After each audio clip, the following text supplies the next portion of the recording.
दोस्तों अभी हाल ही में भारत में G20 सम्मेलन खत्म हुआ, जिसमें दुनिया ने भारत की मेहमान नवाजी को देखा, जिससे भारत की छवि दुनिया भर के देशों के बीच अच्छी बनी।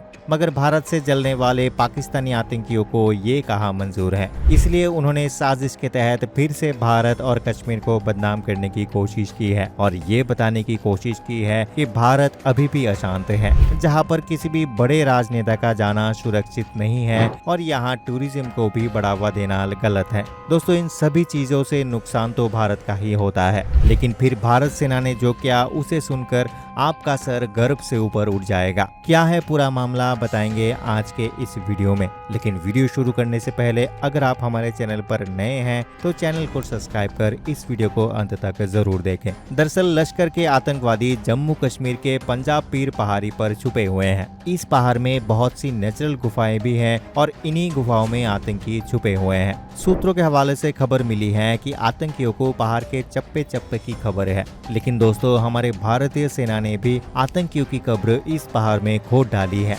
भारतीय सेना आतंकियों की गुफा पर इतने बम धमाके कर रहे हैं कि आतंकवादी सीधे जन्नत पहुंच जा रहे हैं और हमारे सेना के जवान आतंकियों को गुफा में घुस घुस कर मार रहे हैं, वो अलग बात है। हमारे भारतीय सेना अभी एकदम बौखलाए हुए हैं। भारतीय सेना अब दुश्मन को मौत की नींद सुलाकर ही चैन से सांस लेने वाले हैं। दोस्तों आपको बता दें कि आतंकियों से ये मुठभेड़ करीब 7 दिन से चल रही है और पूरे एरिया को 10 से भी ज्यादा भारतीय सेना की टीम ने घेर रखा है, जिससे आतंकवादी निकलकर बाहर नहीं भाग पाएंगे और उनकी मौत निश्चित है। ये ऑपरेशन भारतीय सेना के लिए इसलिए भी कठिन हो रही है क्योंकि एक तो पहाड़ की खड़ी चढ़ाई है और ऊपर से घना जंगल भी है। यहाँ दिक्कत वाली बात ये है कि आतंकवादियों ने ऊंचाई वाली जगह पर पकड़ी हुई है और भारतीय सेना को नीचे से हमला करना पड़ रहा है। बहुत से आर्मी ऑफिसर्स का कहना यह है कि ऊपर से मौजूद एक सैनिक नीचे के 10 सैनिकों के बराबर होते हैं। ठीक इसी तरीके से आतंकवादी भी ऊंचाई पर छुपे हुए हैं, जिससे हमारे भारतीय सैनिक आतंकियों के निशाने पर आसानी से आ सकते हैं।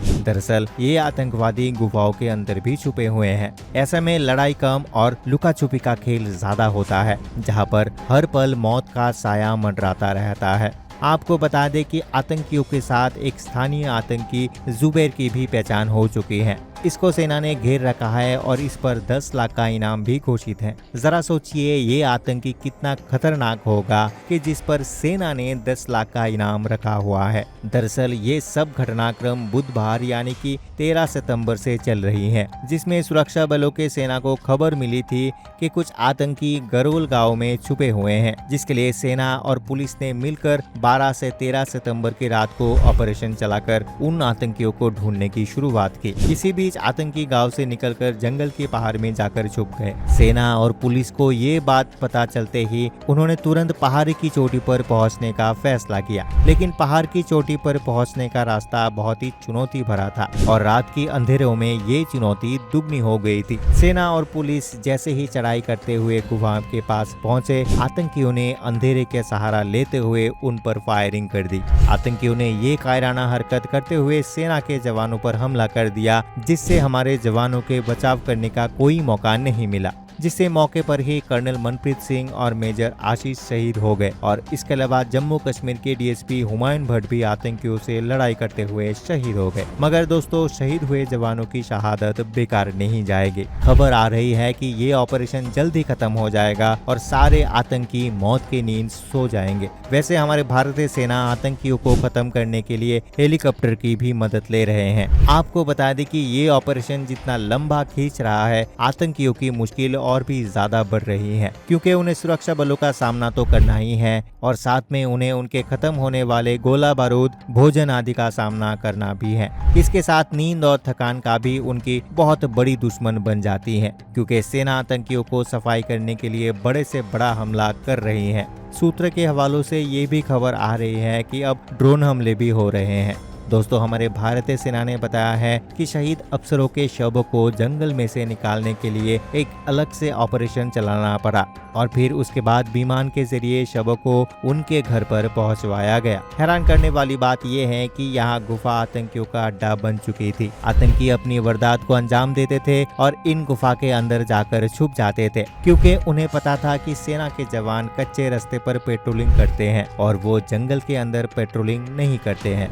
आपको बता दें कि विशेषज्ञ ये कह रहे हैं कि जुबैर खान जो कि स्थानीय आतंकवादी है, उसने पाकिस्तानी आतंकवादियों से मिलकर इस पूरे वारदात को प्लानिंग की होगी, क्योंकि उसे इस पहाड़ी के बारे में पता था। उसी ने ये प्लान बनाया होगा कि कौन सी गुफा में छुपना है और कौन सी गुफा से हमला करके भाग जाना है। दोस्तों, भारत में 2024 में चुनाव होने वाला है। इसी को ध्यान में रखते हुए पाकिस्तान में बैठे आतंकी आका ये चाहते हैं कि भारत में एक बार फिर से अशांति का माहौल पैदा हो। मगर देखना यह है कि हमारे मोदी सरकार इस हमले के बाद क्या करती है। क्या वो शहीद सोल्जर्स का बदला लेने के लिए फिर से पाकिस्तान को उसी के घर में घुसकर मारने का प्लान करते हैं, या इस बार कुछ और नया देखने को मिलेगा। भाई कुछ भी हो सकता है, क्योंकि मोदी है तो मुमकिन है। बहुत से एक्सपर्ट इस हमले को पुलवामा हमले जैसा बता रहे हैं और सर्जिकल स्ट्राइक करने की मांग कर रहे हैं। वैसे आपका क्या ख्याल है, हमें कमेंट करके जरूर बताइए। वीडियो को लाइक करें और इस इंफॉर्मेटिव वीडियो को सबके साथ शेयर जरूर करें, और चलते चलते